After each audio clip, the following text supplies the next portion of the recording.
Hello everyone, and welcome back to our channel. Today, we're diving into an important concept in banking regulation, the Net Stable Funding Ratio, or NSFR. So, let's break it down. The 2008 financial crisis highlighted significant vulnerabilities in the banking sector, especially regarding liquidity. To address these, the Basel Committee on Banking Supervision introduced several measures, one of which is the NSFR. The Net Stable Funding Ratio is a regulatory measure to assess the stability of a bank's funding profile over a one-year time horizon. It compares a bank's stable funding sources with its stable funding requirements. NSFR equals available stable funding, or ASF, divided by required stable funding, or RSF.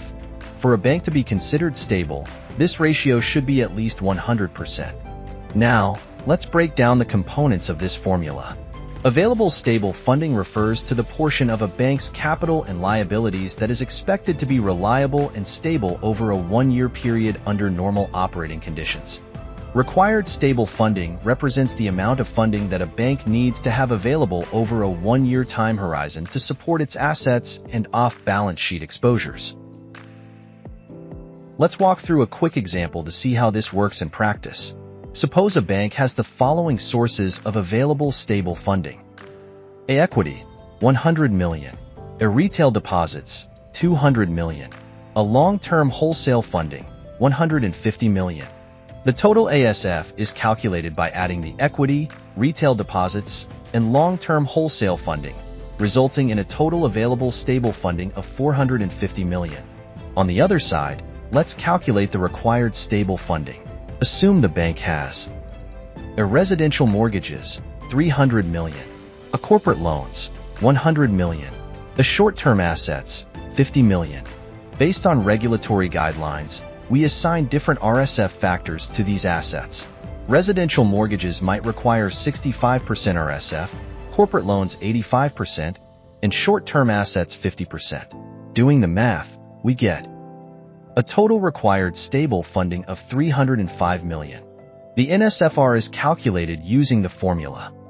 NSFR equal available stable funding divided by required stable funding. In our example, the available stable funding is 450 million and the required stable funding is 305 million. So, the NSFR equal 450 million divided by 305 million, which equals approximately 148%. Since this is well above the 100% requirement, the bank is in a strong and stable position. In conclusion, the net stable funding ratio is a vital metric for ensuring that banks remain stable and resilient, particularly in times of financial stress. By maintaining a healthy NSFR, banks can better weather economic downturns and continue to support their customers and the economy. Thanks for watching. If you found this video helpful, please give it a thumbs up and subscribe to our channel for more financial insights.